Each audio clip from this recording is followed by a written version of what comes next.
Prime no times attack prime prime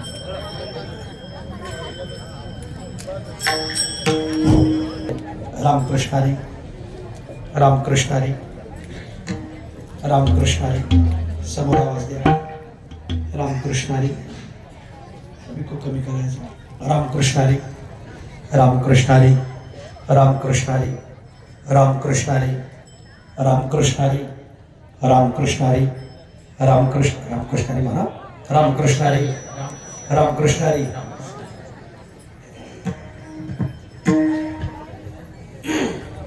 Ramkrishna Hari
तू आम्हाला बरवा, तू आम्हाला बरवा, तू आम्हाला बरवा.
त्याची कॉड निघाली का महाराज? कॉड निघाली का?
जालना आणि आदरणीय हरिभक्तीपरायण वाल्मिक महाराज आळंदीकर.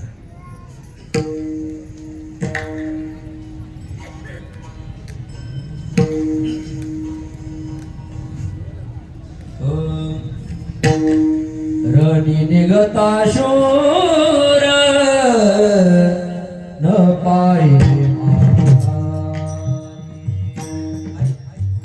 रणी निघता शूर न पाये रणी निघता शूर न पाये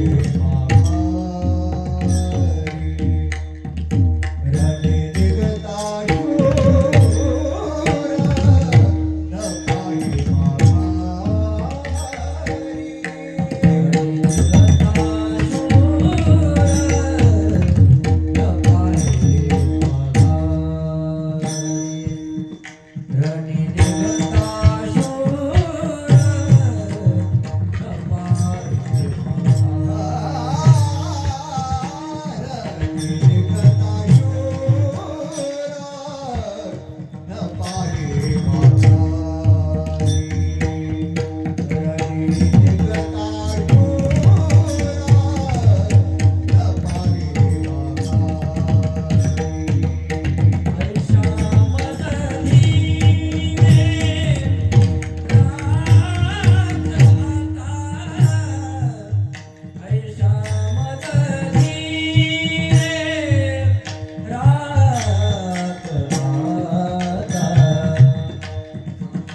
संसारा हाती अंतरलो दुरी आता कृपा करी नारायणा वागवितो तुझिया नामाचे हत्यार वागवितो तुझिया नामाचे हत्यार हाची बडेवार मिरवितो संसारा हाती अंतरलो दुरी आता कृपा करी नारायणा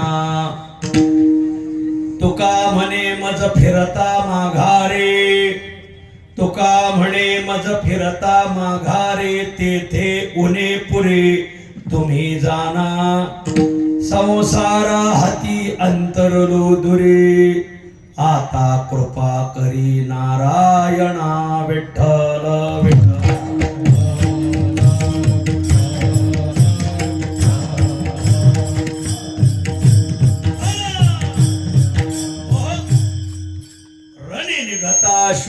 न पाहे माघारे ऐशा मज धीरे राख आता संसार हाती अंतरलो दुरी आता कृपा करी नारायणा तुका मने नमो हरेचिया दासा नमो हरेचिया नमो हरेचिया दासा नमो हरेचिया येथे सर्व इच्छा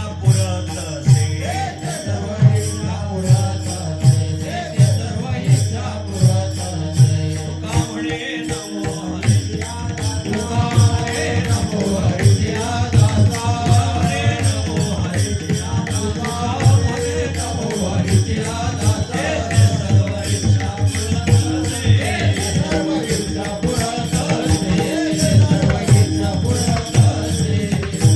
रणी निघता शूर न पाहे माघारे ऐशा मज धीरे राख आता संसार हाती अंतरलो दुरी आता कृपा करी नारायणा प्रस्तुस्थळी प्राप्त प्रसंगी संप्राप्त सेवेसाठी निवडलेला अभंग श्री क्षेत्र देहू निवासी असलेले वैष्णव श्रेष्ठ अवतार ज्येष्ठ वैदिक निष्ठ संप्रदाय वरिष्ठ श्रीमंत जगद्गुरु तुकाराम महाराजांच्या अखिल विश्वाला चंद्रभागा मातेप्रमाणे पावन करणाऱ्या अभंग संहितेतील गोड असा अभंग आहे. प्रस्तुत अभंगात श्रीमंत जगद्गुरु तुकोबाराय हे भगवंताजवळ एक मागणं मागतात.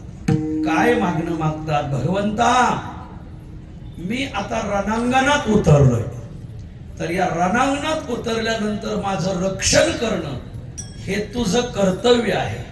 जसा एखादा योद्धा रणांगणात निघाल्यावर पाठ दाखवून मागं फिरत नाही, घनघोर रणांगण करतो, तसं मलाही या रणांगणात लढायचं आहे. तर या रणांगणातून मात्र तू माझी पाठ दाखायची पाळी आणू नको, माझं रक्षण कर, अशी मागणी आजच्या अभंगात तुकाराम महाराज करतात. विठ्ठल अभंगावर काही विवेचन करण्यापूर्वी दोन शब्दाचा अल्पसा परिहार देणं अत्यंत अगत्य आहे. कैवल्य साम्राज्य चक्रवर्ती संत श्रेष्ठ ज्ञानोबारायांच्या संजीवन समाधीने तथा श्रीमंत जगद्गुरु तुकोबारायांच्या वैकुंठ गमनाने पावन झालेला जिल्हा, काहीच पुणे नसलेला जिल्हा पुणे जिल्हा, या पुण्य पावन पुणे जिल्ह्यामध्ये पुण्य पावन संत श्रेष्ठ ज्ञानोबारायांच्या पादस्पर्शाने तथा ज्ञानोबारायांचे प्रथम शिष्य रेडेश्वर महाराजांच्या संजीवन समाधीने पावन झालेला तालुका, जगद्गुरु तुकोबारायांचे श्रीगुरु बाबाजी चैतन्य महाराज ओतूरकर महाराजांच्या संजीवन समाधीने पुनीत झालेला तालुका, अष्टविनायकापैकी 2 लेण्याद्री आणि ओझर, 2 गणपती बाप्पाच्या चिरकाल वास्तव्याने पवित्र झालेला तालुका, हिंदवी स्वराज्याचे संस्थापक शिवछत्रपती शिवरायांच्या जन्माने दैदिप्यमान असलेला तालुका आणि स्वानंद सुखनिवासी सद्गुरू सावळाराम बाबा पिंपळवंडीकर, सहाद बाबा वाईकर, मनाजी बाबा पवार, कोंडाजी बाबा डेरे, रामदास बाबा मनसुख, बालयोगी महाराज, सुमंत महाराज, नारायण महाराज बनसुख आदी साधू संतांच्या कीर्तनाने दहळून निघालेला तालुका, हरहुन्नर तालुका, जुन्नर तालुका. आणि या पुण्य पावन जुन्नर तालुक्यामध्ये आदर्श गाव, अतिसुंदरा तू पेंढारा बाप रखमा देवीवरा, ज्ञानोबाराच्या गाथेमध्ये पेंढारा वर्णन आहे. अशा पिंपरी पेंढारा गाव म्हणजे पुण्य पावन पिंपरी पेंढारा गावामध्ये एक आज आगळा वेगळा उपक्रम, भव्य दिव्य वारकरी संमेलन, भव्य दिव्य वैष्णव पूजन सोहळा, भव्य दिव्य वारकरी मेळावा. आणि या वारकरी मेळाव्याच्या निमित्ताने जे जे वारकरी येतील ते आमच्या माता भगिनी असतील, पुरुष वारकरी असतील, या सर्वांचं संत पूजन सोहळा, या सर्वांना वस्त्रदान, या सर्वांना अन्नदान, या सर्वांना ज्ञानदान, या सर्वांना अलंकारदान, सुवर्णदान, अशी 4-5 दानाचा उपक्रम ज्यांनी ठेवला ते आपल्या याच भागातील एक भूमिपुत्र आमच्या श्री क्षेत्र तीर्थक्षेत्र आळे या गावचे असलेले, त्यांच्या नावातच विजय शब्द लिहिलेला आहे, असे विजयराव भिकाशेठ कुऱ्हाडे यांनी हा वारकरी मेळाव्याचं आयोजन केलेलं आहे. संत पूजन सोहळ्याचं आयोजन केलेलं आहे. श्री क्षेत्र आळे या गावाला एक काही परंपरा आहे. संत श्रेष्ठ ज्ञानोबाराचा पादस्पर्श त्या गावाला झालेला आहे. येऊनी उतरले आळ्याची बनी. संत श्रेष्ठ ज्ञानोबाराय, निवृत्तीनाथ महाराज, सोपानदेव, आदिशक्ती मुक्ताई ही सगळी मंडळी शुद्धीपत्र आणण्यासाठी पैठणला गेली. आणि पैठणहून येत असताना नेवाशाला आली. नेवाशाला ज्ञानेश्वरी गेली आणि पुढून तिथे ब्राह्मणी मार्गे अकलापूरला आले. अकलापूरला आल्यानंतर तिथून घाट माथा चढून बरोबर जसं पिंडीला आळा घालावा असं सगळ्या डोंगरांनी आळा केलेलं गाव आळेगाव. आणि या आळे क्षेत्रात सगळी मंडळी येऊन उतरली. आणि मग तिथं रेडेश्वर महाराज, ज्या रेडेश्वर महाराज सामान्य नाही, ज्ञानोबरायचे प्रथम शिष्य आहेत. ज्ञानोबरायांच्या जीवनामध्ये ज्ञानोबरायांनी पहिले शिष्य केले रेडेश्वर महाराज, एक पशु. दुसरे कोण केले? दुजा सच्चिदानंद बाबा. शिष्य केले नभा नाकळती निळोपाराय वर्णन करतात. ज्ञानोबरायचे पहिले शिष्य रेडेश्वर महाराज. म्हणून ज्ञानोबरायांनी पहिला मान आळ्याला दिला हे विसरता कामा नये. असो, विस्तार नको याचा. आणि असं हे पुण्यपावन आळेगाव. मग या गावात रेडेश्वराची समाधी आहे. पण ज्ञानोबराय पैठणवरून येत असताना तसे आले नाही, कारण त्या काळात असे रस्ते होते काय, समृद्धी हायवे रस्ते नव्हते. कल्याण काय तिकडं तिरुवनंतपुरम काय कुठं चेन्नई असे हायवे नव्हते त्या काळात. मग हायवे नसताना मग आले कसे? त्या काळात नद्यांवर पुलं नव्हते. दाट झाडी, दाट जंगल, काय झाडी, काय डोंगर, काय हाटी, असो दाट कार्यक्रम होता. मग कोण माऊलीला वाट दाखवी? मग काही मंडळीने खांद्यावर कुऱ्हाडी घेतल्या आणि ही मंडळी पैठणवरून माऊली मागून येत आहे हे पुढे जाऊन सांगायचे आणि पुढे जाऊन मार्ग करायचे. माऊली ज्या रस्त्याने येणार त्या वाटेवरले काटे, कुपाटे, सराटे ही संतांनी वाट झाडली. पण वाट दुरुस्त करायचं काम ज्यांनी केलं ते खांद्यावर कुऱ्हाडी असलेली मंडळी. माऊलींसाठी त्यांनी कुऱ्हाडी हातात घेतल्या म्हणून माऊलीने त्यांचं आडनाव कुऱ्हाडे ठेवलं महाराज. आणि म्हणून आजही आळ्यालाही कुऱ्हाडे येतो, आळंदीलाही कुऱ्हाडे पाटील आहेत, विसरता कामा नाही तात्यासाहेब. आणि मग त्याच कुऱ्हाडे वंशातील आमचे आदरणीय विजयराव भिकाशेठ कुऱ्हाडे यांनी एक पवित्र अंतकरणामध्ये भावना धरली किंवा सगळ्या वारकऱ्यांचा मेळावा झाला पाहिजे. या भागामध्ये सद्गुरू कोंडाजी बाबा डेरे असतील, सात बाबा वायकर असतील, वाजवणे बाबा असतील, रामदास बाबा मनसुख असतील, रावजी बाबा कुंभार असतील, या साधू संतांनी काही पिकं घेतलेलं आहे. या पिकाला आपण पाणी घातलं पाहिजे. हे जे वटवृक्ष जे आमच्या संतांनी वाढवलेले हे वटवृक्ष, या वटवृक्षाची आपल्याला पूजा घडली पाहिजे. जशी सौभाग्यवती माऊली वटपौर्णिमेला वडाची पूजा करते, तसं या तालुक्याला प्रत्येक गावागावामध्ये या सगळ्या आमच्या वारकऱ्यांची परमार्थाची मोठी सावली. नेमाने काकडा करतात ही मंडळी, नेमाने गाथा भजन करतात, नेमाने हरिपाठ करतात. कोणाची पाची बारी असो ते मग माळकरी असो नसो, त्यांच्या घरी दोन नामं गायची हा पवित्र हेतू गेली 8-9 दशकापासून या मंडळीने चालवलाय. तर मग ही जेवढी जुनी जाणती मंडळी यांचं सर्वत्र सत्यपूजन घडावं हा हेतू आमच्या विजय भाऊचा.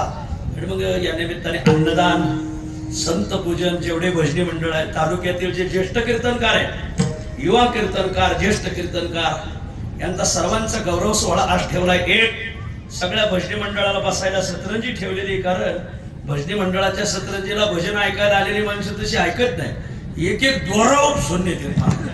त्या सतरंज्या जुन्या झाल्या, फाटल्या, ठिगाळ लावायची पाळी आली. आता काय सतरंजीला ठिगाळ काय पातळाच देता का पातळाच देतं ना? आमच्या विजयभाऊच्या मनात भजनी मंडळीने किमान 10-20 वर्ष आपण दिलेल्या सतरंजीवर भजन केलं पाहिजे. आणि म्हणून त्यांनी सगळ्या भजनी मंडळाला सतरंज्या देणार आहे. काही वारकरी साहित्याचं वाटप करणारे तर म्हणजे कोणी गायक असतील, कीर्तनकार असतील, चोपदार असतील, विनेकरी असतील, भजनी मंडळातील असतील, यांचं संत पूजन घडलं पाहिजे. मग त्यांना उभा पोशाख, धोतर असेल, शर्ट असेल, टोपी असेल, पटका असेल, असे पवित्र भावना त्यांची की असं संत पूजन. आणि त्यांना अन्नदान, वस्त्रदान, बरं नुसतं वस्त्रदान नाही, त्याच्यात ज्यांची चिठ्ठी नगल त्यांना सोन्याची अंगठी, वा बोट माग घ्या, टाळावरच हात राहून द्या, लगेच हात पुढे करू नका, चिठ्ठी निघाल्यावर आहे तसं नाही हा असं. म्हणून त्यांना सुवर्ण दान करायचं हा पवित्र भावना आमच्या विजू शेठची. मग कोणी म्हणाल का नुसतं भजनी मंडळासाठी, आमच्यासाठी काय नाही का? आता कांदे लावायचा प्रेड असून सुद्धा आम्ही इथं आलो. हो हो हो, तुमचाही गौरव आहे. ज्या माऊलीने हे भजन करणार आहेत, पण या भजन करणाऱ्याला ज्या माऊलीने जन्म दिलाय, ज्या माऊलीने या भजन करणाऱ्याला खाऊ घातलंय भाकरी पोळी, त्यात आमच्या जुन्नर तालुक्यातले प्रसिद्ध मासवडी, त्याला मसाला वडी म्हणत जातात. मासवडी ना, त्याच्यात काय मांस असतं का? मसाला असतो, मसाला वडी. आणि मग या सर्व वारकऱ्यांना ज्या माऊली दशकानुदशक हे आमच्या माता माऊल्या जीव घालतात, ही अन्नपूर्णा माई आहे. मग या अन्नपूर्णा, जगत जननी असलेली अन्नपूर्णा सर्व आमच्या भागातील महिला, आमच्या जुन्नर तालुक्यातल्या या सर्व महिलांचं आज मातृपूजन सोहळा ठेवला. या जगाच्या आई आहे, जगाच्या जगदंबा आहे, जगाच्या अन्नपूर्णा आहे, जगत जननी आहे. आणि म्हणून या सर्व महिलांचं पूजन ठेवलंय. नुसतं पूजन नाही, मग पैठणी आणल्या. वा, महिलांना पैठणीचं आणि अशा प्रकारे वस्त्र झाले. नुसती पैठणी नाही, नाकात नथ घालून बाय बाय थाट माट करून, आणि मग काही नथी आणल्या. पंचीची चिठ्ठी निघत, ज्ञानोबरायच्या मनात असं तिलाच भेटल बरं का, असं हा.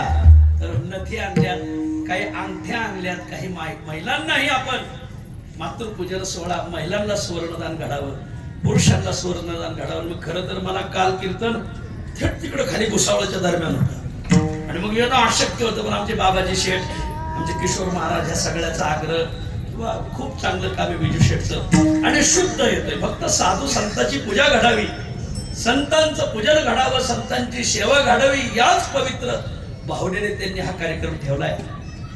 आणि म्हणून तुम्ही हे घ्या. मग आमचे विलास शेठ यादव वेठेकर सर, मग ते म्हटले की तुम्ही कीर्तनाला या. आणि या निमित्ताने मग मी कीर्तनाला, मी रात्री आलोय 4:30 वाजता. मला ती काय कुठं आलं ते भुसावळ, समृद्धी हायवेने यायचं म्हणजे सोपं नाही, 4 बोटावून मरण जातं मला. अशा गाड्या भर जातात, ते कळत नाही वाटतं गेलो का काय. आणि मग आमचे दाते शेठ असतील, वकील साहेब असतील, मयूर महाराज असतील, या सगळ्याचा आग्रह की तुम्ही ही सेवा घ्या.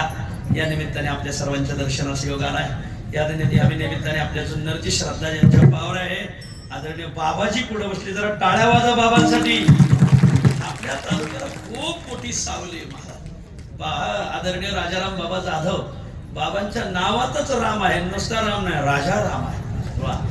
आणि मग बाबांच्या चरणी मी विनम्र भावने नमस्कार करतो. उपस्थित आपल्या जुन्नर तालुक्यातील जेवढी भजनकारी मंडळी आणि जेवढी परमार्थिक मंडळी, सर्वांच्या चरणी मी विनम्र भावने नमस्कार करतो. अगदी अर्ध्या तासाच्या आत सेवा आवरतो. विठ्ठल कीर्तनकाराचे तास मोठे असतात, एवढं ध्यानात धरा फक्त. रणी निघता शूर न पाये माघारे, आयशा मज धीरे राख आता, संसारा हाती अंतरलो दुरे, आता कृपा करी नारायणा. या अभंगामध्ये श्रीमंत जगद्गुरु तुकोबाराय भगवंता, मी युद्धासाठी रणांगणात उतरलोय, आता रणांगणामध्ये मात्र तू माझं रक्षण कर, अशी मागणी आजच्या अभंगात तुकोबाराय करतात. या मृत्यू लोकाला धर्मशास्त्रामध्ये युद्धभूमी म्हणून ओळखतात. विठ्ठल या जगतामध्ये 4 प्रकारची भूमी आहे. एक आहे भक्तभूमी, एक आहे तपोभूमी, एक आहे भोगभूमी, आणि एक आहे युद्धभूमी. या मृत्यू लोका, या जगतामध्ये 4 प्रकारच्या भूमी आहेत. एक आहे भक्तभूमी, ज्या भूमीमध्ये सगळा भक्तांचा निवास आहे. एक आहे तपोभूमी, ज्या भूमीमध्ये सर्व तपस्वी मंडळी राहतात. एक आहे भोगभूमी, ज्या भूमीमध्ये सगळे आंबट चिबट खाणारे राहतात. मला वर बघा जरा. आणि एक आहे युद्धभूमी, ज्या भूमीमध्ये सगळे योद्धे राहतात. तुम्ही म्हणाल महाराज, ह्या भूमी आजच आम्ही ऐकल्या, कुठं आहेत या भूमी सांगा. धर्मशास्त्र सांगतं, भक्त भूमीच वैकुंठम, तपोभूमीच कैलासम, स्वर्गलोकम भोगभूमी, मृत्यूलोकम युद्धभूमी. धर्मशास्त्र वर्णन. धर्मशास्त्र सांगतं वैकुंठाला भक्तभूमी म्हणतात, कैलास लोकाला तपोभूमी म्हणतात, स्वर्गाला भोगभूमी म्हणतात आणि मृत्यू लोकाला युद्धभूमी म्हणतात. विठ्ठल वैकुंठाला भक्तभूमी म्हणतात. तिथं जाण्याचा अधिकार भक्तालाच आहे आणि तिथून जे मृत्यू लोकात येतात त्यांना भक्त म्हणतात. आम्ही वैकुंठवासी आलो याची कारणासी, बोलिले जे ऋषी साच भावे वर्ताया, येथे उपकारासाठी तिथून येतात ते भक्तच असतात. आमचे सेना महाराज वर्णन करतात, मला वैकुंठातून खाली पाठवलं. सेना महाराज मागच्या जन्मीचे भीष्माचार्य आहेत, विसरू नका. जे द्वापार युगातले भीष्माचार्य, त्यांना वैकुंठात भगवंताने सांगितलं भीष्मा आता तुम्ही मृत्यू लोकात जा. आता काय करावा, या विठ्ठल.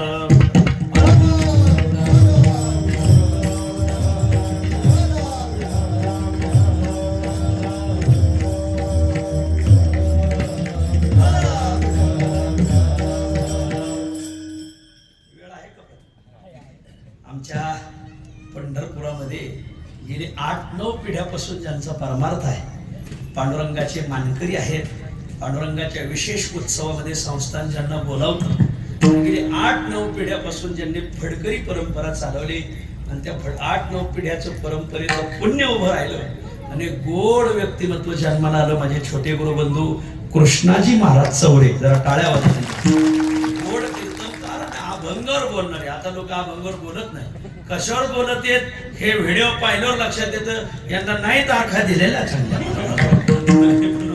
खूप अभंग सोडणारी. बरेच कीर्तनकार अभंग सोडवितात आणि काही अभंग सोडितात असो. आणि म्हणून सांगायचा भाग असा आहे, आदरणीय कृष्ण महाराज होते, सुधाकर शेठ आहे ना, अशी हिऱ्यासारखीच माणसं निवडून आणतात महाराज. विठ्ठल या जगतामध्ये 4 भूमी आहेत. एक आहे भक्तभूमी, एक आहे तपोभूमी, एक आहे भोगभूमी आणि एक आहे युद्धभूमी. तुम्ही म्हणाल महाराज या भूमी कुठे येतात? तर वैकुंठाला भक्तभूमी म्हणतात, कैलासाला तपोभूमी म्हणतात, स्वर्गाला भोगभूमी म्हणतात आणि मृत्यू लोकाला युद्धभूमी म्हणतात. ती वैकुंठातून येतात ते भक्त असतात. सेना महाराज मागच्या जन्मीचे भीष्माचार्य. बरं भगवंत सांगतात भीष्मा आता मृत्यू लोकात जा, नाभिक कुळात अवतार घ्या, नाभिक कुळाचा कुलधर्म चाला आणि समाजाला भक्ती शिकवा. असता वैकुंठासी काय सांगे ऋषिकेशी, जावा आणि मृत्यू लोकाशी जनभक्तीशी लाविका. आज्ञा वंदोनिया शिरी जन्मलो नाभियाचे उदरी. त्यांना संत श्रेष्ठ सेना महाराज म्हणतात. संत सेना महाराज की जय. भक्तभूमी वैकुंठ, तिथून येतात ते भक्त आणि तिथेही जाण्याला अधिकार आहे, त्याला म्हणतात भक्त. बऱ्याच वेळी वर्षश्राद्धाला 10व्याला आम्हाला जाण्याचा योग येतो आणि त्यांच्या पुढं ज्याचा वर्षश्राद्ध आहे, ज्याचं 10वा आहे, तिथं वही लिहिलेलं असते, वही, आणि त्याच्या गळ्यात माळही नसते. एकही पार्टी त्याने सोडलेली नसते. आंबाट चिबाट सगळं आणि जाता साताऱ्याला सगळीकडे हिंडून आलेला असतोय म्हणे, आपल्याच ना जात आणि त्याच्या पुढे वही लिहिलेला असते. अरे बाबा तिथं जाण्याचा अधिकार नवनाथ वा, तिथं जाण्याचा अधिकार भक्ताच आहे. अशा आंबाट चिबाट खाणाऱ्याचा अधिकार नाही महाराज. मग तिथं वही का लिहिलं? जरी तिथं वही शब्द लिहिला असं तरी त्याचा अर्थ वैकुंठवासी घ्यायचा नाही, मग वैफल्यग्रस्त असा अर्थ तर त्याला जाणता माणूस लागतो त्याला. असो वैकुंठ ही भक्तांची भूमी, कैलास ही तपोभूमी. ज्ञानोबा आहे तिथल्या तपश्चर्या करणाऱ्या महादेवाचं वर्णन करतात. ज्ञानोबा म्हणतात सगळ्या तपी लोकांची परीक्षा केली तर 1 नंबर येईल महादेवाचा. करिता तापसाची कडसरी कवना जवळा ठेवी जेल शोळपाणी. ज्ञानोबा वर्णन करतात खूप तपी पाहिले पण महादेवासारखा नाही. म्हणून आजही कैलास पर्वतावर तपीच लोक राहतात. असली थंडी पडली मावली, असल्या थंडीत हिमालयात कैलासात तपस्वी लोक राहतात. तुम्ही मला जाऊ का पप्याच्या यायला घेऊन, गारठून मागे येतात, आपलं काम नाही ते. वैकुंठ ही भक्तांची भूमी, कैलासी तपोलोक तपियांची भूमी आहे. वा. स्वर्गलोक ही भोगभूमी. ज्ञानोबा 9व्या अध्यायामध्ये वर्णन करतात. अश्नंती दिव्यान दिविदेव भोगान. वा. दिव्यान भोगान अश्नंती. वा. ते दिव्य भोगाचा आस्वाद घेतात कोण? स्वर्ग लोकातील अमर अमृतपान करीती. वा. काय तिला दिव्य भोग आहेत, तिथले भोग सांगत नाही तर तुम्ही लगेच डोकं लावता ना असो. आणि म्हणून स्वर्ग लोक ही भोगभूमी आहे, भक्तभूमी वैकुंठ आहे, तपोभूमी कैलास आहे, स्वर्ग लोक भोगभूमी. मगाच्या धरून चालले स्वर्गाचं वैकुंठाचं कैलासाचं. आमच्या मृत्यू लोकांचं काही सांगितलंच नाही. इथून पुढे तुमचंच निघणार आहे. तर मृत्यू लोकाला युद्धभूमी म्हटलेलं आहे. या मृत्यू लोकाचं येईल शिवाजीराव, त्याला तुमचं नाव का घेतलं? नावात शिवाजी म्हणून घेतलं.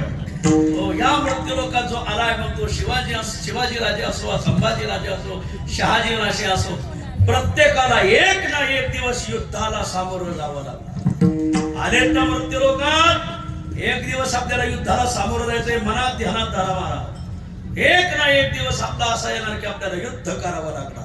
मग या मृत्यू लोकात आलेला तो देवही असेल, या लोकात आलाय ना त्याला युद्ध करावं लागतं. या मृत्यू लोकात आलेला जीव असेल त्यालाही युद्ध करावं लागतं.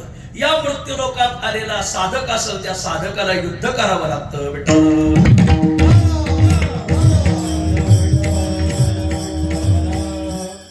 या मृत्यू लोकात 3 प्रकारचं युद्ध सांगितलंय. एक आहे जीवयुद्ध, एक आहे देवयुद्ध आणि एक आहे साधक युद्ध. त्रिविधम युद्धम प्रसिद्धम मृत्यू लोके विशेषतः. मृत्यू लोकामध्ये 3 प्रकारचे युद्ध प्रसिद्ध आहे. जीवयुद्धम, देवयुद्धम, साधक युद्धम प्रसिद्धम. विठ्ठल वर्णन करतात.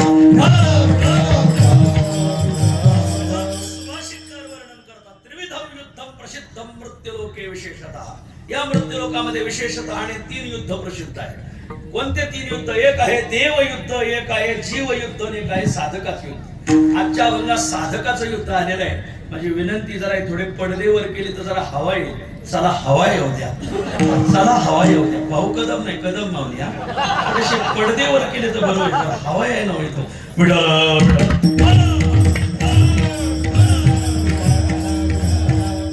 मंडपवाले कोणी त्यांना विनंती आहे, थोडे पडदेवर करा. ऐका विनंती, ऐका. या मृत्यू लोकात आलेला कोणी असो, जीव असो वा देव असो वा साधक असो, ते यांना युद्ध करावं लागतं. या मृत्यू लोकात देव आले. कोणते देव आले? प्रभू राम आले, प्रभू कृष्ण आले. प्रभू राम देव आहेत, प्रभू राम कृष्ण आहेत. पण माऊली त्यांनाही त्यांचं देवत्व सिद्ध करण्यासाठी एक वेळेस शस्त्र हातात घ्यावं लागलं, मला युद्धात पडावं लागलं. प्रभू राम समरांगणा आला, रामे रावण देखील. तुकाराम महाराज वर्णन करतात. प्रभू रामाची पत्नी रावणाने नेली. रावणाने नेल्यानंतर मग राणीची पाले खायला नेवाने केले लंकेश. प्रभुराम सगळ्या वानरांना घेऊन लंकेत गेले. काल मला एक प्राध्यापक भेटले होते. ते म्हणजे प्रभू रामाने आमच्या नरांचा अपमान केला. नका प्राध्यापक, काय म्हणायचे? हा मृत्यू त्यांनी लंकेवर स्वारी करताना नरांना नेण्याच्या ऐवजी वानरांना का नेलं? म्हटलं अहो ती प्रभुरामाची चूक नाही. म्हटलं काय प्रभुरामाने केलं? ते काय बरोबर केलं? सीतेला आणायला आम्हाला नाही, आम्ही गेलो असतो. त्यांना सांगितलं बाळ सर प्राध्यापक, अहो लंका सोन्याची होती, सोनं पाहून तुम्ही युद्ध करायचं सोडून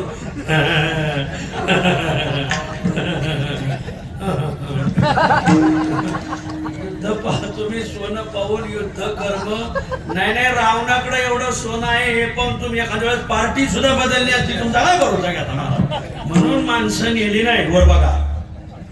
आणि म्हणून सांगायचं भाव असा आहे माझा, प्रभू राम लंकेत गेले. गेल्या गेल्या प्रभू रामाने आक्रमण नाही केलं बरं का. आमची ही आर्य संस्कृती माऊली. पहिला निरोप पाठवला अंगदाच्या हाती, बाबा रे शरण अथवा मरण.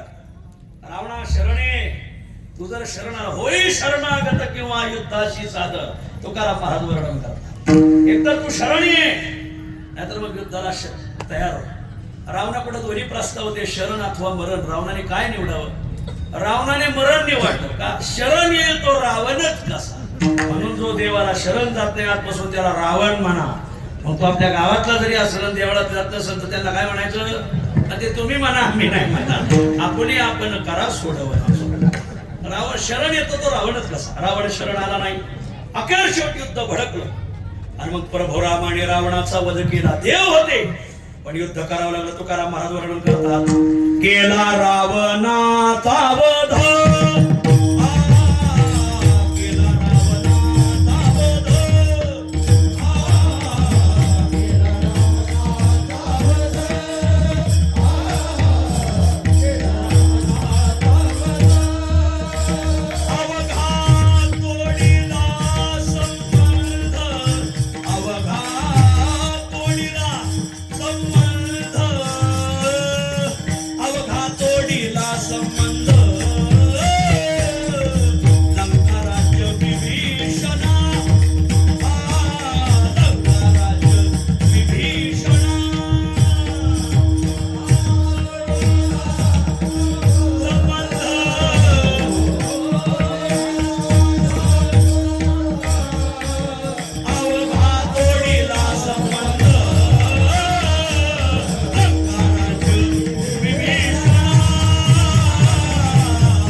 लंका विभीषणाला दिली. लंका राज्य विभीषणा.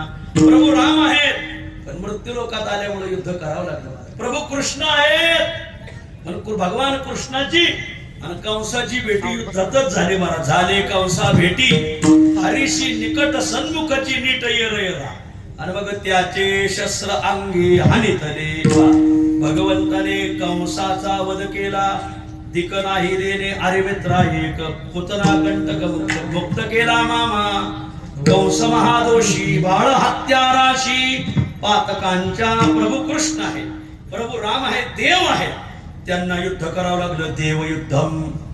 दुसरं आहे जीवयुद्धम. तुम्ही आम्ही सांसारिक माणसं. माऊली एक ना एक दिवस आपल्याला कोणाशी ना कोणाशी रस्त्याहून बांधावून पाईपलाईन वर बघा भांडणाला समोर जावंच लागेल. तर काय करावं आपलीच माणसं आहे. पण जीवाचं युद्ध कोणाशी? जीवाचं युद्ध जीवाशी. आपली माणसं आपल्याशी भांडत बसतील. महाराज वा आमचे जुने कीर्तनकार ते वैकुंठवाशी गणपत जवळेकर तुम्ही कीर्तन ऐकले ना? किशोर महाराज ऐकले. गणपत म्हणायचे जीवाला जीवाशी युद्ध करावं लागत. दोन आवा, दोन जावा, दोन बुवा, दोन शास्त्री, दोन मिस्त्री, दोन कुत्री, दोन भट, दोन तट्ट, दोन हलगट. हे सगळे जीव आहेत. एकत्र आले का भांडल्याशिवाय राहतात. दोन आवा, दोन बाया जर शेजारी शेजारी बसल्या कीर्तनात जरी बसल्या पलीकडे म्हणा हा मी हो काय पलीकडे तू पलीकडे सुरूच झालं. वर बघा वर बघा. पहिले कीर्तन ऐकताना माणसाने वर बघून ऐकत जातात. बाया कीर्तनात बसल्या तरी भांडत आहेत. मला पंक्तीला बसल्या तरी भांडत आहेत. कशावर ना कशावर 40 गाड्याची खडखड दोन माऊलीची बडबड सारखीच असते. असं जुने कीर्तनकार. दोन आवा, दोन जावा. जुन्या काळात गड्यांना जास्त बायका राहायच्या. खूप बायका. नगरला निजाम होता. 700 बायका होत्या थोड्या तिड्याने. जरा ठोकळ्याच हाताने कारभार होता. असो जुन्या काळात मग पाटील राहायचे. करारी पाटील राहायचे. पाटील म्हणजे सामान्य नाही. मग वाड्यावर या संघटनेचे अध्यक्ष राहायचे. थोडक्यात सुखा पाटील. असो फक्त त्या बॉर्डाचा काही विषय काढू नका इथं. बरं असो. आणि मग अशी जी मंडळी राहायची त्यांना 2-2 बायका राहायच्या. आणि मग त्या जावाचं भांडण ऐकण्यासारखं. नामदेव महाराजाच्या गाथेत 2 जावाचं भांडण आले. गंगा गौरी दोघे भांडवी सत्याशी धाडिले वनारे. भगवान महादेवाने पार्वतीला मांडीवर बसवलं, शेजारी बसवलं आणि गंगेला डोक्यावर बसवलं असं. पण पार्वतीला माहित नव्हतं की गंगा डोक्यात बसलेली. मोठ्या माणसाचं एखादं झाकून लपून असतंय. लय बारीक ध्यान द्यायचं नाही असं. एक दिवस नारद महर्षी आले. नारद महर्षी आल्यावर भगवान महादेव आणि पार्वती बसली होती. नारद महर्षी असे 5-25 फुटावर लांब उभा राहिले. नारदा इकडे या ना. नारद म्हणले काम तुमच्या पाशी नाही. हा मग आई साहेबाजवळ आहे. आई साहेब इकडे या. आता पार्वती निघाली म्हणजे महादेवही उठले. नाही नाही तुम्ही बसा. मला बसा. बायको कशी काय काम घेतलं बोलून. खेळ पैठणीच आहे का काय? बरं असो घेतली बोलावून घेतलं. मग कानात सांगितलं अगं महादेवाच्या जटेत कोणी पाहिलं का? त्याने जटेत कोण असणार? केस. अगं नाही ग जटेत कोणीतरी बसलेली. हा ऊ आहे का ऊ? ते म्हणजे ऊ नाही मोठी लिख बसलेली लिख. महाराज कोणाच्या पुण्याने गेल्या कोण वन लिखा गेल्या हो. जुन्या काळात बाया सकाळचे भांडे घासून झाले का पोरांनी पुढे बसायचं. कोणाची पुण्याने गेल्या कोणा ठोकलो. कोणाच्या पुण्याने गेल्या हे मला माहिती. तृप्त झाले आता असं गेल्या. ऐका मावली झालं प्रकरण असं. पार्वतीला सांगितलं त्याच्या डोक्यात मोठी ऊ बसली. निघाली तिथूनच. अहो इकडे नारदा. जे कामासाठी आलो होतं तेवढं काम झालं. महादेवाच्या लक्षात आलं. कळे लावे जे नारदे शुक उघडा प्रारब्धे जनक राज्यपदी नांदे अदृष्ट छंदे वर्तत असे कळे लावे जे नारदे. नारदाने काहीतरी कळे लावले. लगेच पार्वती जवळ आली. जटा सोडा. हा तुम्ही जटा सोडा काय आंघोळीला जायचं काय तर दुपारी? जटा सोडा. अहो नाही पण झालं काय सांग. जटा सोडा. ते काय झालं? जटेत कोणी म्हणजे कशात कोणी एखादी लिक असेल. लिक नाही मोठी ऊ बसलेली. मग जटा सोडली तर खाली निघाली गंगा. आणि मग ज्या दोघे सवतीचं भांडण सुरू झालं. हे वैतागलं महादेव आणि मसन वाट्यात जाऊन बसलं. गुंती जाणवणे स्मशाने वासू केला. ज्ञानोबा येण्याची क्षेत्राभिमाने राज्य तेजिले ईशाने गुंती जाणून स्मशाने वासू केला. दोन आवा जीवाचं भांडण, दोन जावा, दोन बुवा. ह्या गावचा काला माझा असताना तू कसं डोकं दिलं, माझ्या तालुक्यात उत्सव असताना आम्हाला फोन का नाही केला, मग तू काय भाकरी थापित होता का, म्हणजे 10व्या 13व्या छोडीतो का, तुला यायला काय झालं मग असं. दोन बुवा पटणारच नाही यांचे कधी मान. दोन आवा, दोन जावा, दोन बुवा, दोन शास्त्री एकत्र आले गेली. माझं न्यायशास्त्र असं सगळं, त्याने माझं मीमांसाशास्त्र असं सगळं झालं, भांडणच सुरू झालं. दोन शास्त्री, दोन मिस्त्री फक्त घेऊन आला. नाही ते पुण्यात नाही आला, अरे आलं ना, नाही पुण्यात नाही आला, हो ते आलं ना, झालं भांडणच सुरू झालं. दोन मिस्त्री, दोन कुत्री येऊ द्या फक्त गल्लीत. कशाला विचारता, भोपा हे म्हणते पक्ष, ते म्हणते अपक्ष, हे म्हणते पक्ष, झालं भांडणच सुरू. असं दोन कुत्री, दोन शास्त्री, दोन मिस्त्री, दोन कुत्री, दोन भट, दोन ब्राह्मण एकत्र आले आणि म्हणून एकनाथाला डोकं असं होतं सांगायचं भांडण झालं. दोन भट, दोन तट्ट म्हणजे दोन घोडे एकत्र आले का नाथा महाराज तिथं बत्ता प्रसाद नाही, लत्ता प्रसाद सुरू. दोन भट, दोन तट, दोन हलगट, दोन हेले एकत्र आले का भांडतात, जीवाचं जीवाशी भांडण. मला सांगा मिर्झाराजे कोण होते, हिंदू. मुधोळचे घोरपडे कोण होते, हिंदू. जावळीचे मोरे कोण होते, हिंदू. कोण होती ही सगळी माणसं, कोणाशी लढली, पण अहो हे सूर्यासारखे प्रतापी होते, पण अंधाराची चाकरी करत होते. हे मोगलांच्या बाजूने राहिले, छत्रपतींशी लढत बसले. छत्रपतींना बाहेर परकीयांशी युद्ध कमी करावं लागलं, स्वकीयांशी युद्ध जास्त करावं लागलं.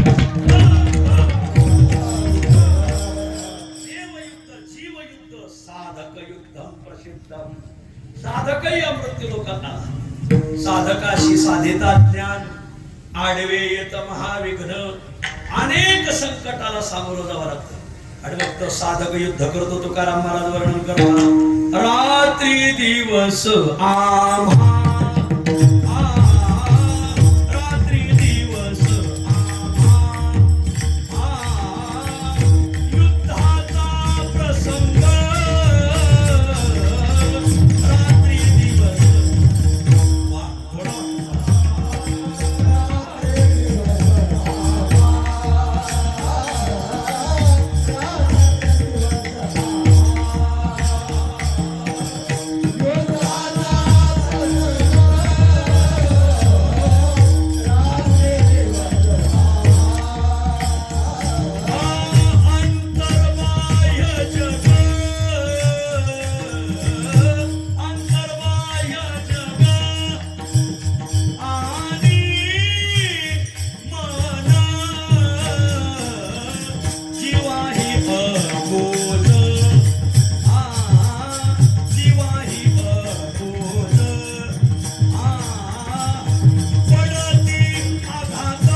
आम्हा, युद्धाचा प्रसंग.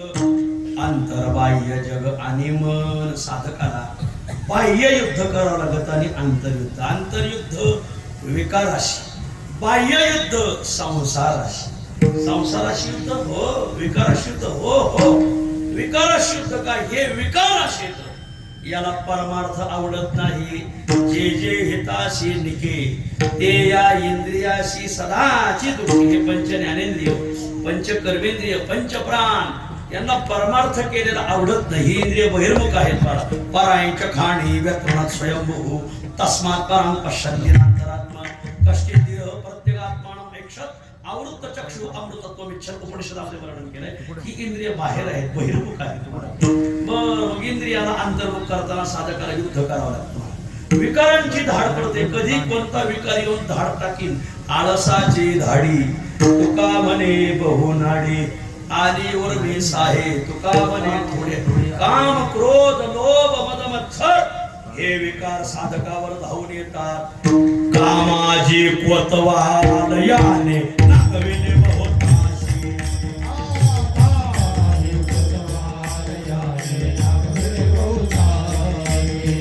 हरिहराची आबरू घेतो भय नाही त्याची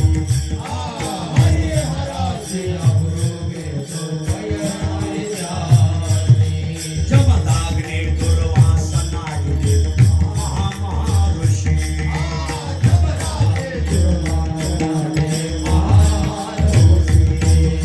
क्रोधाची फौजदार तोही मिळाला त्यासी जोहारची मायबा महारथी काया पोरीचा जोहारची मायबा महारथी काया पोरीचा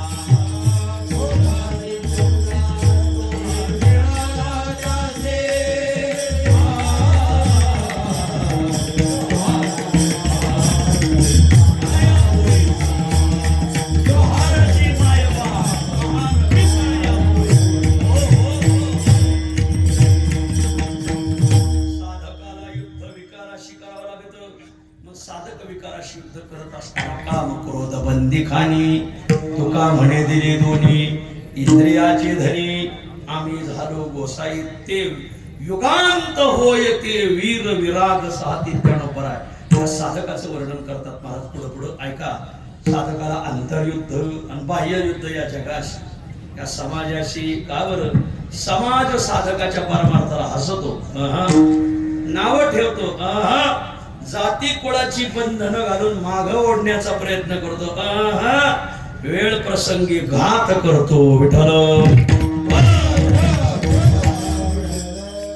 साधकाला पहिलं तर हसतात मला तुका म्हणे हसे जल चांगला बारा टाळ घेऊन उभा राहिला दातातलं निघालं का नका टाळ घ्यायला वा वा वा करून करून भागला आणि देवपूजा लागला झालं टाळ घेतला कोणी टाळ घेतला कोणी पखवाज वाजायला शिकलं का लागले हसायला मला गावात गौतमी पाटील आले नाचायला लागले काय आमची कुट्टीने ठेका धरला चांगले चांगला ठेका धरला आता आम्ही काय करावं आम्ही काय हे सांगायचा ठेका घेत नाही का असो नको तिथे नाचले का काय करावे ती मोलाची माकडे नाचता ती पुढे संसाराच्या अरे धन्य जगी तोची एक हरी रंगी नाच हरीच्या रंगात नाच म्हणून आज संत पूजन सोहळा का ठेवला वारकऱ्याचं साधू संतांचं पूजन का ठेवलं या वारकऱ्यात जे नाचण्याची मजा आहे ती संसारात नाचण्यात नाही म्हणून आज संत पूजन सोहळा हवा संपला माझा विषय साधकाला हसतात मी म्हणतो हसलं तरी चल पण नावं नाही ठेवली पाहिजे मनोनीती न मानिती आणि निंदा ही करू लागती सांगे पतंग काय सहाती प्रकाशाते ज्ञानोबा म्हणतात तसा एखाद्या दिवा लावलेला त्या पतंगाला सहज होत नाही तो पतंग म्हणतोय हा जगात कोण शक्तिमान आलाय मग अंधेरा कायम रहे तमराज के पतंग त्या दिव्यावर उडी घालतो स्वतः मरतो आणि जगाचे डोळे नागवितो संपला माझा विषय मनोनीती न मानिती आणि निंदा ही करू लागली निंदा करतात खूप निंदा करतात बरं नुसते हसले तरी चाललं असतं नुसती निंदा केली चाललं असतं जाती कुळाची बंधन करतात अरे आपल्या कुळात कोणी देव देव केला नाही आपल्याला वारी धार्जिन नाही भजन टाळ पखवाज आपल्याला धार्जिन नाही धार्जिन नाही मग धार्जिन काय 4 पायाचं 8 खोराचं 2 पायाचं पांढरे दिब नाव सुद्धा घेऊ नये आगा नावे घेता ओखटी असं ज्ञानोबा वर्णन करतात आघवे अधमांचे शेवटी मग अशी बंधनं घालतात पण साधक भक्कम असतो तो म्हणतो या ते कुळ माझे गेले हरपवणी आता श्रीरंगा वाचोनी अनुनेने किती वेळ शिकवा कशाला शिकवता तुम्ही शिकवलेलं मला हिरण्यकश्यप रोज शिकवायचा प्रल्हादाने ऐकलं नाही रोज शिकवायचा रावण बिभीषणाने ऐकलं नाही रोज शिकवायची कैकई मंथरा अंगदा ऐकलं नाही प्रल्हादे जन विभीषणे बंधू राज्य माता निंदू भरते केली साधकाला हसतात निंदा करतात साधकाला जाती कुळाची बंधने घालून मागे ओढतात वेळ प्रसंगी घात करतात तुका म्हणे घात व्हावा ऐसी करी मात आणि मग तुकाराम महाराज म्हणतात देवा लावोनिया कोलीत माझा करतील घात अशा वेळी ते माझा घातपात करायला सुद्धा आलेत जगद्गुरु तुकोबारायांना घातपाताच्याच दृष्टीने उकळतं पाणी ओतलं होतं. घातपाताच्या दृष्टीने तुकोबारायांवर उकळतं पाणी ओतलं होतं. आणि म्हणून अशा प्रसंगी पांडुरंगा तू माझं रक्षण कर. दृष्टांत देऊन सांगतात रणांगणाचा रणी निघता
संरक्षण करणं मी भजन तुझं करतोय आणि तुझं भजन करायचं संरक्षणाची बाजू तू सरळ टाकायची हे जुळायचं कसं महाराज असं नाही. देवा तुझे दास्य करू आणि का मागो खावे अरे लाज येते मना तुझा बनवी.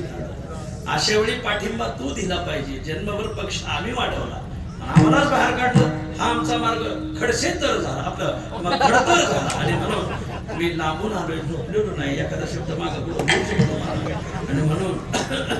आणि म्हणून आमचा मार्ग असा खडतर करू नको. अशा वेळी तू आम्हाला संरक्षण कर. वा आयशा मज धीरे राख. आता देवा माझं रक्षण कर. रक्षण कर पण कसं रक्षण कर दृष्टांत देतात. तसा रणांगणात उतरलेला योद्धा देहम वा पातयामी कार्यम वा साधयामी. एकतर माझा देह बढेल नाहीतर मी यशाच्या शिखराला पोहोचेल. हे बघा माणसाने ना यव उपास मोडणार आहे तेव उपास मोडणार आहे. मग दोन भजने खायचे किलो भरच काय माग पुढं पाहायचंच नाही. काय काय नाही माग पुढं याला नाचून त्याला नाचून दिवस गेला आणि कुठं निजू कशाला माणूस असं वर मायान उपाशी झोपतो असं मोकळ्या मनाचा माणूस पाहिजे. मग यव उतरतो पण तेव उतरलोय देवा रणांगणात उतरलोय. पण जसा योद्धा उतरलेला योद्धा रणांगणातून माग फिरत नाही. रणी निघता शूर न पाहे माघारे. तुका म्हणे रणी नये पाहू परतोनी. तसा रणांगणात उतरलेला योद्धा माग पाहत नाही. भगवंता त्याप्रमाणे माझं रक्षण कर. आयशा माझा धीरे राखा. आता माझं रक्षण कर पण नुसतं रक्षण करू नको. धीर देऊन रक्षण. रणांगणात उतरलेला योद्धा माग पाहत नाही. प्रसंग असा छत्रपती शिवाजी महाराज एक वजनदार व्यक्तिमत्व. युद्ध म्हणलं का उदाहरण महाराजाचं सांगा. मी काय शिवचरित्रकार नाही, पण अभंग तसं म्हणलं महाराजाच्या अंगाने सांगतो. छत्रपती शिवाजी महाराजांनी महाराष्ट्रात सत्ता काबीज केली, पण खाली दक्षिणेत सुद्धा हिंदूंचं राज्य प्रस्थापित झालं पाहिजे. दक्षिणेत निघाल्यावर आपले विजयनगरचा जो आदिलशाह होता त्याने पहिली युती केली. बाबा हे बघा, तुमच्याशी भांडण्यात मजा नाही, उघड डिपॉझिट जप्त व्हायचं, त्यापेक्षा आपण थांबून घेतलेलं बरं. आदिलशाहने थांबून घेतलं, पण गोळ कोंड्याचा कुतुबशाह तो म्हणला, मी नुसतं थांबून घेणार नाही, तुमचं स्वागत करणार आमच्या नगरीत. आणि मग स्वागत केलं, छत्रपतींना नेलं. आता काय गडी जरा खुमखुमी होती मला. छत्रपतीची मिरवणूक ज्या रस्त्याने जाणार होती त्या रस्त्याला त्याने सगळे हत्ती उभे केले होते. कारण का, त्या काळातलं हत्ती हे राजभूषण ओळखलं जायचं. आणि छत्रपतीच्या सैन्यात हत्ती नसायचे. हत्ती सांभाळणं म्हणजे जड प्राणी. गनिमी कामा करायचं कसा हत्ती घेऊन, म्हणून छत्रपतीचा गनिमी कामा राहायचा. हत्ती बित्ती सांभाळत नव्हते, असा जलद कार्यक्रम राहायचा. जलम एक्सप्रेस निघाल्यावर ते गोळ कोंड्याच्या कुतुबशाहाने दोन्ही बाजूने हत्ती उभी केली. छत्रपतीच्या लक्षात आलं हे जरा वजन टाकायला उभी केली. म्हणजे कोणाला कवा वजन टाकावायची अक्कल बी पाहिजे. मला छत्रपतीला घाबरलेलं वजन छत्रपती रोड टाकीत. चालता छत्रपतीला त्याने एक प्रश्न विचारला, छत्रपती आप स्वयं को राजा जी कहते हैं, लेकिन राजभूषण आपके दल में नहीं है. म्हणजे तुम्ही स्वतःला राजे म्हणतात, पण राजभूषण हत्ती तुमच्या सैन्यात नाही. छत्रपती प्रत्युत्पन्नमती होते. एका वाक्यात उत्तर दिलं, कुतुबशाह हमारा मावळा ही राजभूषण है. आमचा एक मावळा हत्ती, तो मला जांच लेंगे. म्हणजे परीक्षा घेऊ. आता हिंदी नाही सांगत, मराठी सांगतो. माझं चुकलं तर तुम्ही हसता. परीक्षा घेऊ. छत्रपती म्हणजे घे. मला मोठं पटांगण होतं. त्या पटांगणात उच्च आसनावर हे दोघं जण राहून बसले कडेला. आणि मग त्याने त्याचा एक दारू पाजलेला उन्मत्त हत्ती सोडला. मला रागीट हत्ती मारला. हत्ती सोडला, खूप रागीट. आणि मग छत्रपतीला सांगितलं, छत्रपती तुमचा हत्ती सोडा झुंजायला. छत्रपतीने मागं पाहिलं. आता हे माग लईच गळालेले गडीत असो. माग कोण उभा होता माहिती? यसाजी कंक. लगेच यसाजीने तलवार काढली. मी उडी टाकतो. रणे निघता शूर न पाहे माघारे वा. छत्रपती म्हणजे टाक. यसाजी उडी टाकली. महाराज ते हत्ती संग लढायचे. ते काय का गावातले शेळीचा कान धरून टंगड्यात टंगडी घालून काढायचे का? बाबा शेळी कुठं हत्ती कुठं वर बघा. याला हत्ती आणि यसाजी समोरासमोर आले. हत्ती यसाजीला धरणार. यसाजी गनिमी काव्यात बाहेर होता. यसाजी लगेच हत्तीच्या माग पाहा. माग आला हत्ती गारवाडला. यसाजी पुढे पाहाला, हत्ती माग झाला. हत्तीने तोंड माग केलं की यसाजी परत पुढे आला. परत हत्तीने पुढे तोंड केलं, हत्ती माग, यसाजी माग गेला. हत्तीने मागे तोंड केलं की यसाजी पुढे गेला. हत्तीला यसाजीने 5-6 वेळा गुलावला. आता ते हत्ती जड प्राणी, त्याला स्वतः भोवती फिरायला लय ताप होतो. तुम्ही कधी बघा, जड प्राण्याला स्वतः भोवती फिरायला लय ताप होतो. घालील लोटांगण म्हणले तरी जड प्राणी अशी उभीच राहते. कारण ते जड प्राण्याला स्वतः भोवती प्रदक्षिणा करायला आणि अशा प्रकारे त्रास होतो. आणि मग हत्ती गरबाडला. हत्ती गरबडल्यावर यसाजी म्हणला, मी काय गोल्या याला गोलवायला काय गोले पटला आलो का? मग याला फापाने शेवर दाखवलं पाहिजे. आणि मग यसाजी असा ठाम उभा राहिला. ठाम उभा राहिला तर ते काय कुऱ्हाडे म्हणजे कुऱ्हाड तलवार होती सगळं मार. लगेच हत्तीने यसाजी समोरासमोर आले. पण हत्तीला वाटलं हा परत मागं जाईल. हत्ती समोर आलेले यसाजीला धरलंच नाही. त्याला वाटलं परत मागं जाईल. हत्ती गरबाडला. ती एवढ्या गरबाडल्या, महाराज पुढचा गडी असा गरबाडूनच काम करायचं असते असं सांगायचं. लगेच यसाजीने उडीच मारली आणि हत्तीच्या सुटीवर 7 दिशी घाव घातला. हत्ती धारातीर्थी पडला. लगेच छत्रपतीने उडी टाकली आणि यसाजीला उचलून घेतला. वार पाट्या. त्याला म्हणायचं नाक नाही गेला, नाक केला पण वाया गेला असो. याला रणे निघता शूर. नुसतं छत्रपतीने माग पाहिलं तर यसाजीने उडी टाकली. आणि आपण जर माग उभे असतो तर छत्रपती लेकर बाळ उघड्यावर पडले. आता कुठं झाकलेली, आता उघड्यावरच येत ना, कुठं झाकलेली नाही. महाराज हत्तीशी लढला. रणे निघता शूर न पाहे माघारे. तानाजी माणूस आहे. 250 सैन्य घेऊन गेले. तिकडं 1200 राजपूत सिंहगडावर धावले. रणे निघता शूर न पाहे. धारातीर्थी पडले. धारातीर्थी पडल्यावर सगळे मावळे पळायला लागले. सूर्याजीने तोड कापले. एकतर लढून मारा नाही तर उड्या टाकून मारा. जी वीर श्री संचारली एका एका गड्याने 50-50 अंगोर घेतले बा. एका एका गड्याने नुसते धार धाप उचल फेक तोड हाण. जे सुरू झालं तुम्ही नेट शिवचरित्र वाचा.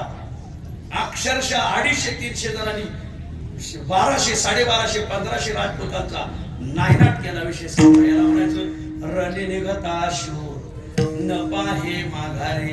एक जण नर्मदा प्रदक्षिणेला निघालं. सगळी तयारी केली महिन्यापासून आणि तळीव मळीव कार्यक्रम सगळा.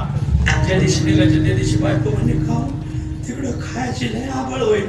त्याने मी कुठे निघालोय तर तू म्हणत असली तर नाही. रणे निघता शूर न पाहे माघारे. अरे काय खाली पायाची पाळी असो. रणे निघता शूर न पाहे माघारे. देवा आईशा मज धीरे राख आता. देवा धैर्य दे. या प्रसंगात धैर्याला खूप किंमत आहे. माणूस धैर्यवंत ज्यांच्या धैर्या नाही भंग भाव एक विधंग. कोणता प्रसंग असतो माणूस धीर धरून राहायला पाहिजे. धीर गंभीर. तुका म्हणे वीर्यावीर संत धीर समुद्र वा. संत धैर्याचा समुद्र असतो. मला धैर्यवान मनुष्य पाहिजे तर त्या पुढचा पाऊल मागे घेता येत नाही. मला हिऱ्या आयशा गारा दिसती दुरून. हिरण गारगोटी दोन्ही ठेवल्या. दोन्हीवर गण टाकला. गारगोटी धीर सोडून देते म्हणून करणीचा होय चोरा. तोच गण हिऱ्यावर घाला. पण हिरा धीर धरतो. तुका म्हणे धीरा विन कैसा होतो हिरा. असं आहे. हिरा ठेविता ऐरणी वाचे मारिता जो घनी. धैर्य पाहिजे मला धैर्य. म्हणून देवा आईशा माझं धीरे राख आता. आता खूप ऊन झाले. संसारा हाती अंतर रोदुरी. देवा संसाराशी माझं युद्ध चालू आहे. संसाराने मला खूप दूर ढकललंय. संसार मला मागं लोटतोय तरी मी लढतोय. संसार मला मागं लोटतोय तरी मी लढतोय. मला संसारा हाती अंतर लोदरी कविता भरवरी दुरावशी दुरी बहु दूरवरी भोगविले भोगा. आता पांडुरंगा सांभाळावे पांडुरंगा. खूप दूर दूर ढकलय संसाराने तुझ्यापासून. मला प्रभादेशी वाटे तुमच्या या दर्शना. पाठ पाठ काकडाचा रस्तो या वाटतं पण नाही येत. ती का झोप लागेल असं बिबट्याचं कारण सांगून बघला होतो. प्रभादेश असं म्हणून बहुत संसार हाती अंतर रोदुरी. मग आता कृपा करी नारायणा पांडुरंगा. माझ्यावर तू कृपा कर. माझं संरक्षण कर. वागवितो तुझ्या नामाचे हत्यार. योद्धा म्हणलं का हत्यार पाहिजे. इथं हत्यार कोणते. ज्ञानदेवी मंत्र हरिनामाचे शस्त्र यमे कुळ गोत्र वर्जेले. वागवितो तुझ्या नामाचे हत्यार. हाची बनव्या रवितो. तुका म्हणे माझ फिरता माघारे.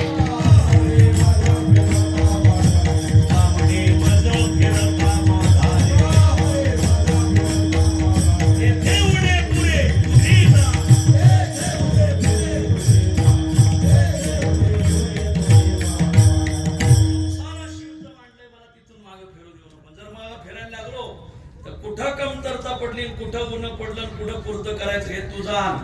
आणि तू तिथं माझ्या पाठीमाग उभा राहा. तेथे उणे पुरे तुम्ही जाणा. संसारा हाती अंतर रोदुरी. आता कृपा करी नारायणा. आपल्या सर्वांचे संत सेवक ज्ञानोबरायांचे वाटाडे. ज्ञानोबरायांना ज्यांनी वाट दाखवली असे कुऱ्हाडे. ज्ञानोबराय चालत असताना ज्यांनी कुऱ्हाडी घ्याव्या आणि माऊलीला येण्यासाठी मार्ग करावा म्हणून आजही आळ्यालाही कुऱ्हाडे. आणि आपल्या आळंदीला आमचे संजू शेठ कुऱ्हाडे. विजू शेठ आमच्या विजू शेठची पवित्र भावना. या जुन्नर तालुक्यात जेवढे कीर्तनकार आहेत जेवढे गायक वादक जोपदार आहेत त्यांना वस्त्रदान, यांना अन्नदान, यांना ज्ञानदान. खूप खूप असा एक चांगला संकल्प त्यांच्या मनात. संतांची सेवा घडावी. वैष्णव मुनी विप्रांचा सन्मान करावा आपण घेऊन हीच पवित्र भावना त्यांची. आणि या पवित्र भावनेतून आज त्यांनी हे ज्ञानदान अन्नदान वस्त्रदान सुवर्णदान सोन्याचंही दान ठेवलेलं आहे. आणि सर्व माता बावल्यांचं हे या माझ्या जगतजननी जगदंबा आई आहे.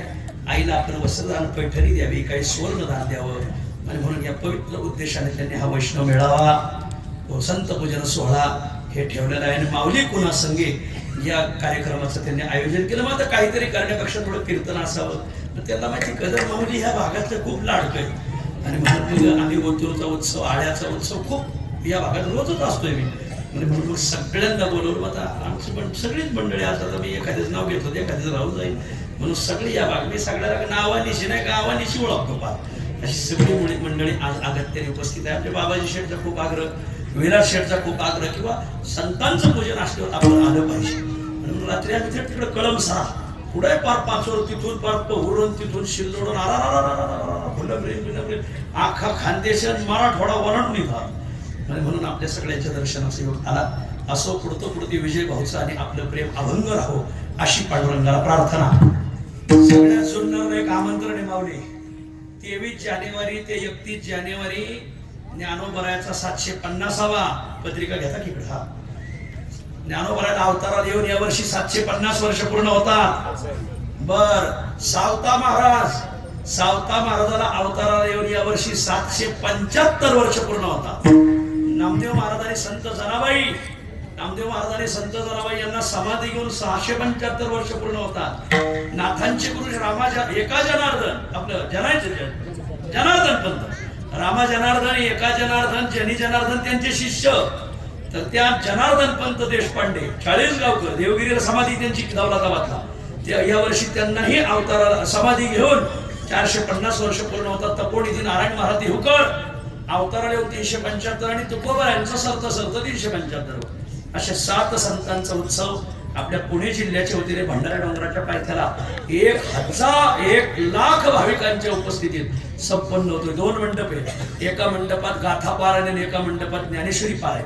एका ओवीला एक वाचक. पहिल्यांदा पारायण आपल्या पुणे जिल्ह्यात होते माऊली. आणि सर्वाला विनंती 22 जानेवारीला मुक्कामी या पत्रिका आणल्यात. पत्रिका घेऊन जा. खरंच असं नियोजन आहे. सकाळून 100 भाकरी 100 गाव आहेत भाकरीला. संध्याकाळच्या 100 गाव आहेत भाकरीला. खूप मोठं नियोजन आहे महाराज. मग या नियोजनामध्ये एका ओवीला एक वाचक 9,032 वाचक. एका मंडपात ज्ञानेश्वरी पारायण झाला. एका मंडपात गाथा पारायण आणि अनायासे माघ शुद्ध दशमी अनायासे वसंत पंचमी माघवारी आलेली आणि भंडारा डोंगराच्या पायथ्याला गाणे लोटांगण मोकळं पटांगण आणि म्हणून पायथ्याला 100 एकराच्या पटांगणात असा भंडारा डोंगर काय टोकर काय झाडीन असो. सगळ्यांना विनंती 22 जानेवारीला मुक्कामी या आणि 23 जानेवारीला 15,000 वाचक 1,000 टाळकरी 2 टाइम कीर्तन 25 पखवाज. कीर्तनाला पहिल्या दिवशी 50,000 लोक. तिसऱ्या दिवशी पासून 1,00,000 लोक आणि काल्याच्या आदल्या दिवशी 2,00,000 भाविकांना मुळशी तालुक्याची 5,00,000 पुरणपोळीचं नियोजन केलं. भव्य दिव्य नियोजन. माझी विनंती सगळ्याला आपल्या जिल्ह्याचा उत्सव आहे. आतापर्यंत तालुक्याने केल्या आता जिल्ह्याचा उत्सव आहे. माऊलीसाठी सावता महाराजासाठी आपण नामदेव महाराजासाठी जनाबाईसाठी जनार्दन पंतांसाठी नामदेव महाराजासाठी जनाबाईसाठी सर्वांसाठी आपण या पत्रिका कीर्तन झाल्यावर इथं भेटतील. स्टेजवरून घेऊन जा. चिंतन सेवेला पूर्ण वेळा.